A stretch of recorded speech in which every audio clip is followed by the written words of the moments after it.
Emmanuel Amunike has scored for Nigeria. Goal that wins the first ever footballing gold medal for Nigeria. Joshua,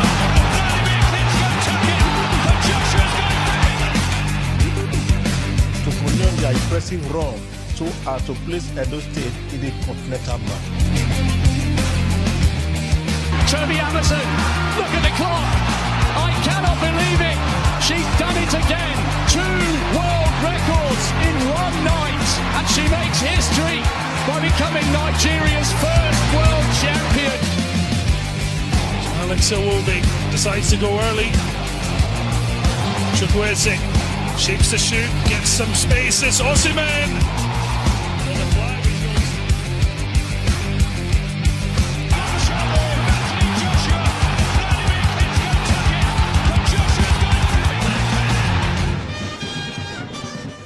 Yes, it is now cast in stone that Nigeria's flag will be hoisted at the 2025 Africa Cup of Nations in Morocco, and the idea is to ensure that the Eagles goes there and so they reach the final at the last edition in Cote d'Ivoire, and hopefully this time around the guys will take it a notch further and ensure that Nigeria returns home with the trophy. We say congratulations to the Nigeria Football Federation, to all Nigerians, and we believe that is going to be a party come December the 21st, 2025. My name is Matthew Okugbe saying welcome once more. The show is Sportsville. So much to truly dissect as far as today's package is concerned. The top guns are in the house. We have Raymond Akpagere here as well as the big man himself, Tony Ubani. We'll be looking at the fallout from the Super Eagles game on Friday, and also the build-up to their next fixture come Monday in Uyo against Rwanda. And it's time for Austin Guavon to also look at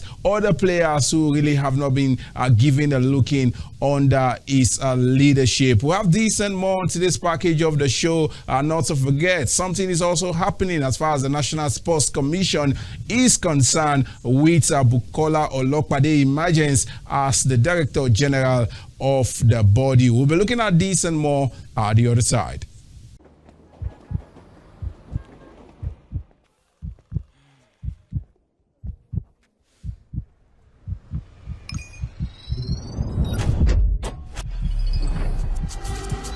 Download OneXpress app and enjoy the variety of sports anytime, anywhere.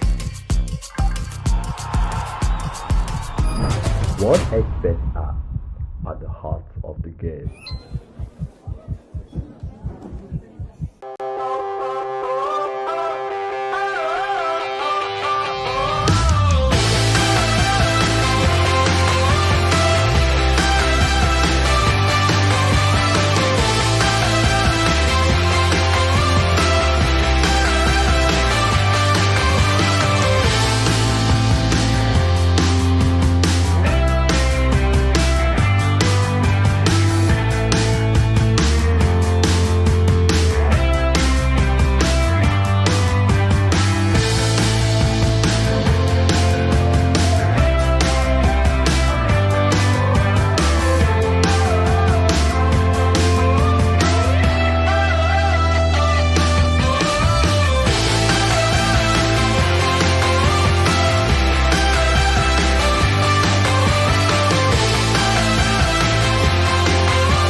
Yes, you're welcome back. Time to talk sports. If you just joined us, the show is Sportsville, and we are set to garnish your day. Taking you around the ever-exciting world of sports. Tony Ubani, what a week it's been. It feels great to have you back. Yeah, thank you so much, Matthew. And indeed, it's been a very splendid week. And of course, one that we have to savor. At least the Super Eagles of Nigeria have qualified, with a match to Spain. And of course, even before the kickoff of the match, courtesy of the same Libya. Nigeria landed in, Morocco for 2025 AFCON. I think that the game wasn't that too beautiful, but then I think the end result is that Nigeria is qualify for the Nations Cup, and it's something that we have to savour indeed. Interesting. And we also have Raymond Akpare in the house, and the expectations for some persons is that let's see if Raymond would be able to congratulate the NFF for doing a good job. Nigeria has qualified for the AFCON. Raymond, is there truly something to celebrate here? Yeah, and that's why we say bienvenue à Maroc 2025. Welcome to Morocco 2025. At last, the Eagles are there. We are saved that embarrassment of not having our dear Super Eagles as far as Nations Cup in Morocco is concerned. A big return to Morocco. I remember Maroc 88, and perhaps we have better stories to talk this time around. But as for the qualifiers, how it went, it's just tolerable. But we just have to say congratulations, Super Eagles. Let me stay with you before we come to Tony Ubani. Raymond, it was a rainy one against Benin Republic, but you could see that the Cheetahs have grown in confidence playing against the Super Eagles. It was a difficult game for the Eagles. Yes, you blame it on the rain, but I feel we definitely should be able to do better going forward. I don't want to blame it on the rain because the rain affected both parties. At the start, Felix Houphouët-Boigny in Abidjan. That's supposed to be a very familiar terrain for the Super Eagles. Remember, that was where we won our first silver medal after the Nations Cup success story of 1980. We had some young boys tutored by Chief Adegboyo Nigbinde then, and of course, Captain Stephen Keshi picking the silver medal there. And we never knew that a time will come when Benin will hammer us 2-1 in a World Cup qualifier on same venue. So last Thursday was more or less a redemption day for the Super Eagles. We are saying the team did not do well when Finidi was in charge. The team was not was in tatters when that game was played.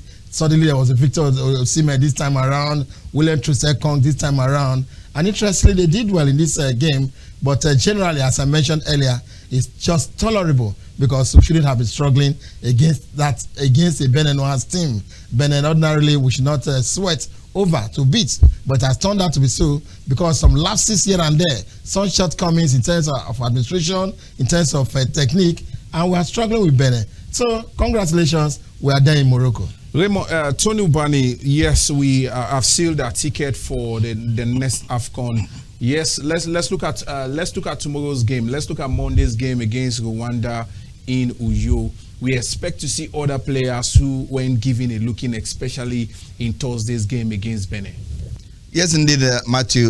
That's the mindset of almost everybody that saw the game against the Cheetahs of Benin. Indeed, we think that the Super Eagles did not play well. But what mattered, like Raymond said, is just the fact that the Eagles have landed in Morocco. But then you could just see that it was so obvious, that they lacked stamina, they lacked physique, and of course tactics, coupled with the rain, like Raymond said too. I agree totally.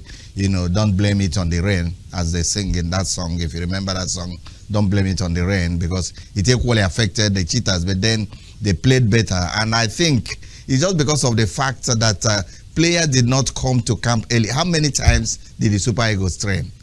I think the quality training they did was just once. And I think that having played, 1-1 with the Cheetahs now and then coming back home, depending on the players that Eguavoen is going to use, I think that Nigerians will see a better Super Eagles, on Monday. And somehow I feel that this is the time for Eguavoen, to indeed, allow some other players breathing space, let them also show what they can do. Some of the players that were on the bench in Abidjan should, come on this. And ordinarily, I think that a match like this would have been a better show for the Chan Eagles, for them to use, somehow, so that we can also use this as a rehearsal, for the Chan Eagles before their game against Ghana. To me, that would have been a very better thing. But then I think that Eguavoen is in charge, and then the Nigeria Football Federation will allow him do whatever he wants to do, because we have qualified for the Nations Cup in Morocco. Raymond, still talking about the man Austin Eguavoen, he has secured the ticket for the AFCON. What next? What next for him? still on an interim capacity. You know, when it is this board of the Nigerian Football Federation, you never can say what they have in their plans. They forever be looking for a coach. They've been searching all over the world to look for a manager. And I won't be surprised if after this game of tomorrow, the search continue. That is the truth. The search is going to definitely continue. But I don't know if the NFF will say Guavon as good enough. For me, as I have said, it's a tolerable appearance by the Eagles. It's because we've not been seeing good football in recent time. Until these Eagles now, for some time now, they've been getting results. So we don't really criticize them. We don't say much about the quality of play. But when you take a critical look at how the team is playing, you will know that there's nothing spectacular in their performance. It's just an average outing. And you now think of Ghana, you now think of Morocco, you now think of Tunisia. Sound, tested African teams. Can this team be able to stand there and face them properly? Would there be talks that Guavon is there on interim capacity? Is the NFL that should be able to assess Guavon, whether the team is good or not good? But for me, I'm not impressed with the Super Eagles. They're just playing like any average Nigerian team. We should beat a Beninese team. We should beat a Rwandan team. But the kind of team we want as quality team, when you think of USA 94, when you think of the Super Eagles, you know that is a Nigerian team ready for the world. Can we say this team is ready for the world? Can we say this team is even ready for Africa? Those are questions the NFF should answer.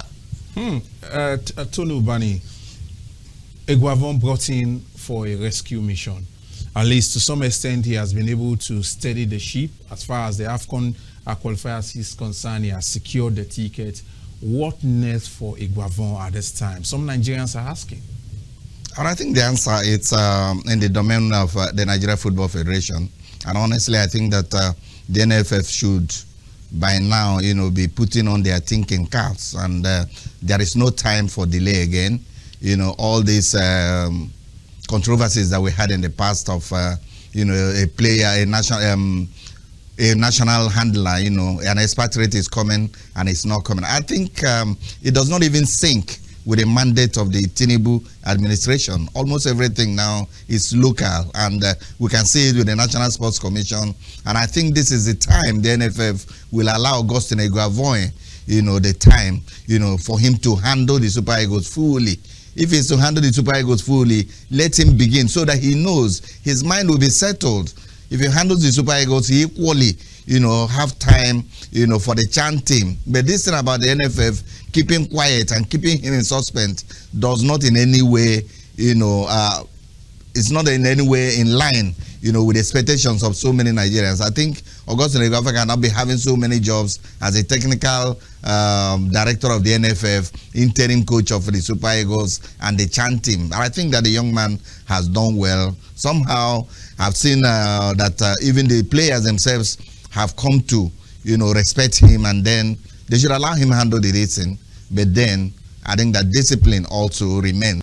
It is in the hands of the Nigeria Football Federation either to let Nigerian football move forward by appointing Guavon, or then take us back into another controversy, which has always been their style. Raymond, as Nigerians celebrate the Eagles qualification for the AFCON, we still have our eyes on the World Cup qualifiers, which happens to be the biggest. The first quarter of 2025, we should be able to at least have our fate in our hands. 6 games that must be won, and we hope that something happens for other teams so as we qualify for the World Cup. What must be done from now? We've seen all our players. What is it time to begin to build again, or we consolidate on what we have at this time as we begin to focus on the World Cup qualifiers? I see straight back to Nigeria Football Federation. They're in charge of our football. They're the ones that get all the obstacles you can think of. The ones that decide who gets to be head coach and when to interview and re-interview coaches almost endlessly and all of that. So by now, I think they should be able to take a decision. They've seen Guavon, they've seen his team, they've seen the difference between him and Finidi George. They've seen the players' response under Guavon. We all said it down that the players apparently want to play for Austin Guavon. But what about the technique? What about the chemistry to succeed? Are they looking good like a team that can really win 6 games? Can this team be banked upon? Because what I saw against Benin on Thursday in Abidjan was more or less a friendly game, match amical. If you listen to the French commentaries, it was like match amical onto Nigeria et la Benin. That is a friendly match between Nigeria and Benin. That was the impression of most francophone commentators. I'm telling you. So did that game look competitive enough? Can we say the Eagles have arrived? Can we bank on beating South Africa in South Africa with this kind of team? Osimhen or no Osimhen? Osimhen will only get the crosses when we are able to carry the crosses to him. What are the strategies that Gabon will adopt? Would the Eagles be able to play like a true Eagle? We remember at the time of Rashidi and Co. 7 years ago, we saw that high quality in Johannesburg.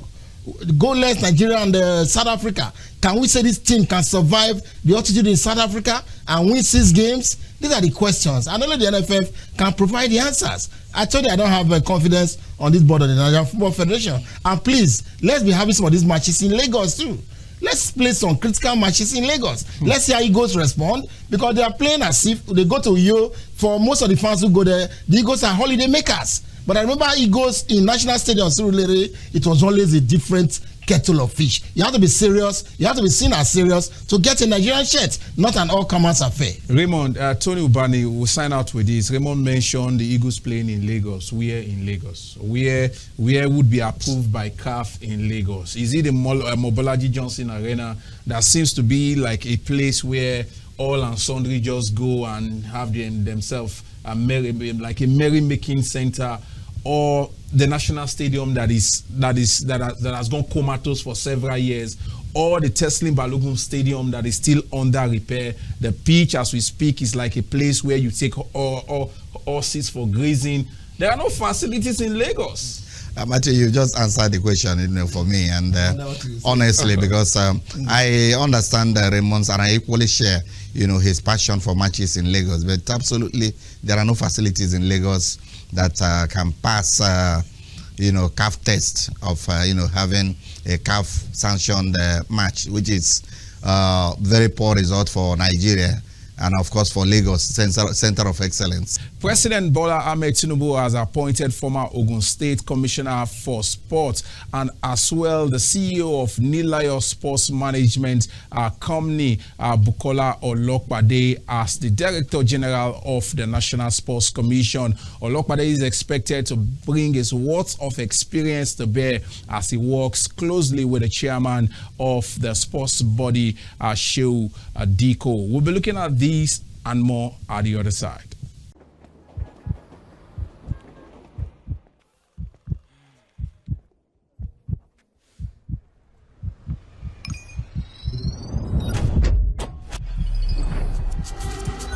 Download OneXBet app and enjoy the variety of sports anytime, anywhere. OneXBet app at the heart of the game. So basically what we are here today for is for the draws. Like the team knows, whenever we do anything like that, we are always doing open, very open and transparent draws. That's why we decided to call them here today to come and have the draws. And thank God it has been successful. The teams now know who and who they are playing with. The competition is starting in a matter of days. Wednesday, 20th of November to be precise, at this stable, the former Union Bank Sports Complex in Surulere. That's where it's going to be, going down. The team now know who they are playing with, and everybody is ready to kick off. I know a team that has a certain Benzema. I know ASD Academy in Ikeja. So they are a very good team. They are very good teams, and we are all looking forward to them. This is why I urge people to come down and watch the best of five-a-side football. The prize money is going to be 5 million naira for the winner. The runners-up is going to be getting 3 million naira. The third place is going to be getting 1 million naira. And of course, we are going to be having definitely for the best top scorer, the player of the tournament, the coach of the tournament, and then the highest scoring team. And we also have an award for the best goalkeeper. We've actually graduated or migrated from the divisional stages or divisional phase of the competition. We had or started with 400 teams, but now we are now down to 16 teams. Those 16 teams are now going to compete to be the champions of Lagos, and because it's our maiden event, we can say the champions of Nigeria. So we have top teams. I'm not going to be vying or speaking for any teams, because in their own right, all of these teams are top-notch teams. So the coaches and the players are going to be displaying their skills. Well, at the end of the day, we'll be seeing how good they are eventually. So like my colleague has stated, the venue is the stables. Those of you who are not able to come down, you can participate or view these matches because we'll be streaming live. We have our social media handles to be at Spires 5-a-side, so you can follow us on Twitter, Instagram. You guys can watch all of the matches live and be a part of this. I really want to thank Spires 5-a-side organizers for this wonderful tournament. This is virtually one of the best, this is the best tournament I've ever played in Lagos State. I really want to thank them for this wonderful opportunity to come out and showcase what I know I can do best. And God willing, I know my team will come out victorious. As other teams, we have the chance to do that top. Actually, from the qualifying series from my division from Ekpe is known to be an aside division. We play aside divisions a lot, and we believe my team given the chance to qualify through to the state final stage of the tournament. Yeah, I represent All Saints FC, the manager. It's a good competition. We're going to give our best as we did from this division. Give our best onto what we're going to give.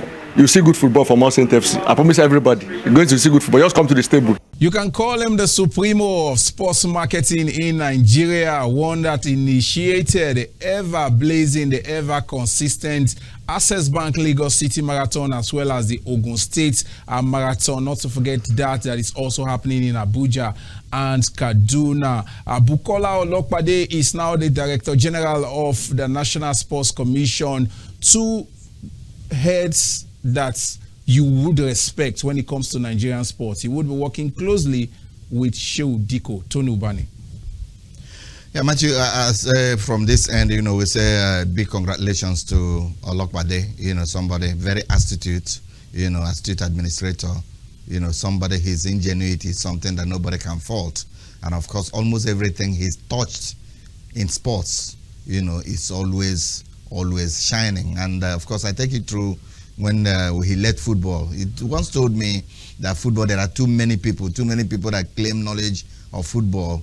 He had to go into disabled sports. And of course, he turned it around and of course made that area a very vibrant area. And of course, up to today, those disadvantaged Nigerians are still looking for Olokpade. And of course, we've seen his contribution in the marathon. After him, so many people started delving into marathon. I think that Olokpade has a Midas touch, and like I said, his ingenuity, if he brings it to bear with his experience in marketing, and of course, with the wizardry of Shehu Diko, I think that these are two key people that can, take Nigerian sports, to the next level, Matthew. A quick one, Raymond. Yeah, congratulations, BO. Ever there, Bukola Olokpade, lively, and of course, ever alive to his responsibility. Firm, very passionate about whatever he's doing. And no mistake about this, it's a very good one. And joining Shehu Diko, I hope better days are here for Nigerian sports. Once again, congratulations, Bukola.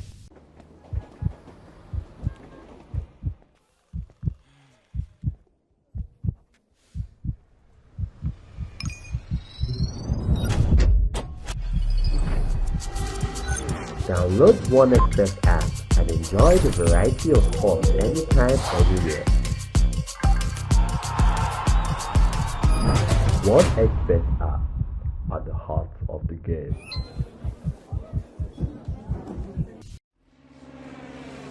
Take off into a world of casino games and find your new favorites. Play a few rounds of roulette and see if Lady Luck's on your side. Land those winning combinations in slots and take a hefty bite out of that jackpot. Discover much more games on the OneXBet, where fortune awaits.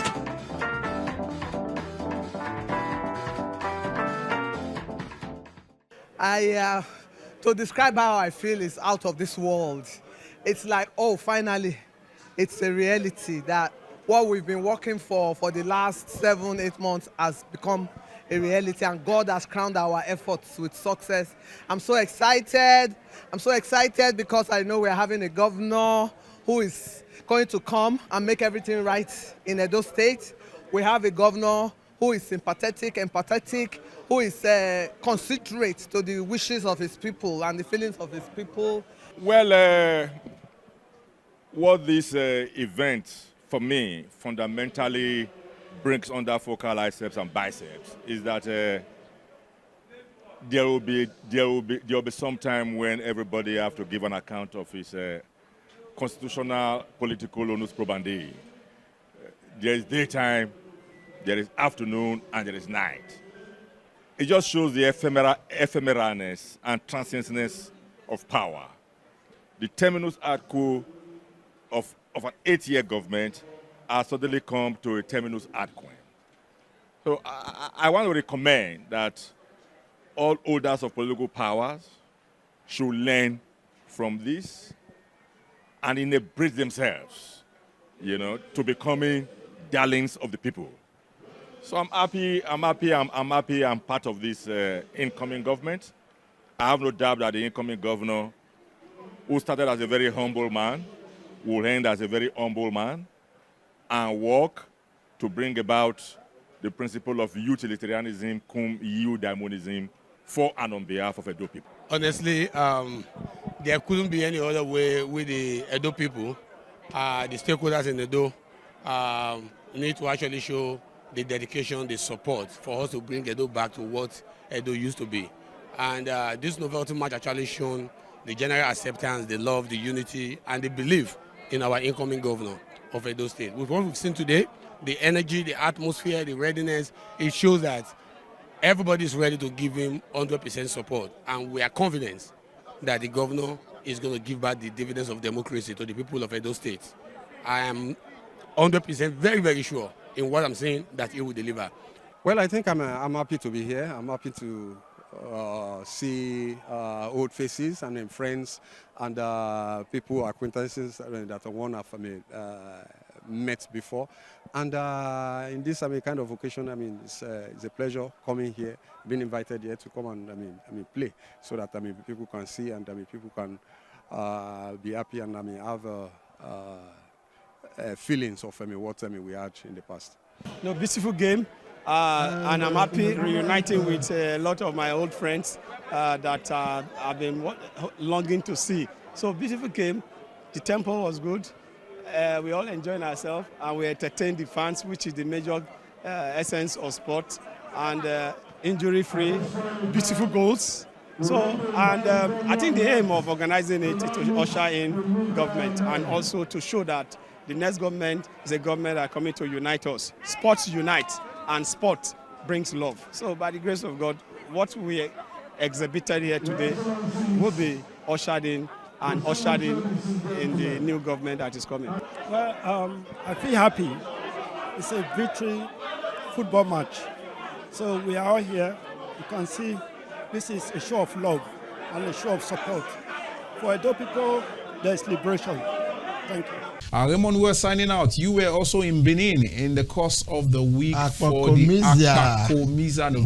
What a fixture, what a pairing. Yeah. Friends of the governor, the new governor of Edo State, and of course ex-internationals. I never knew that such a game that was supposed to be a political one could really be a correct blend of sports and of course politics. Ex-internationals, Felix Wolabi, Never Say Die, MON himself, Muti Adepoju, Prince Fejuku, Roland Ewere, all of them very much on ground with associates of the governor to usher in a new government, new governor for Edo State. I tell you, it was wonderful. I won't forget that goal scored by the Philip captain.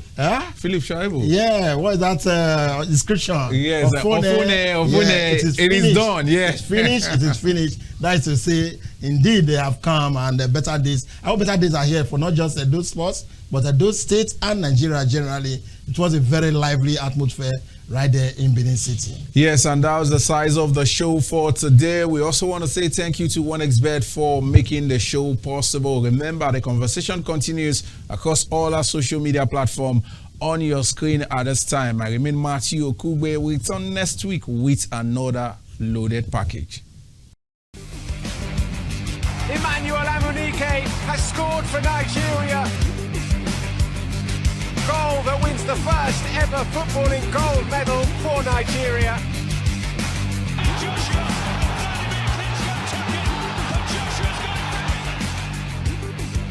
To continue their impressive run to place Edo State in the continental map.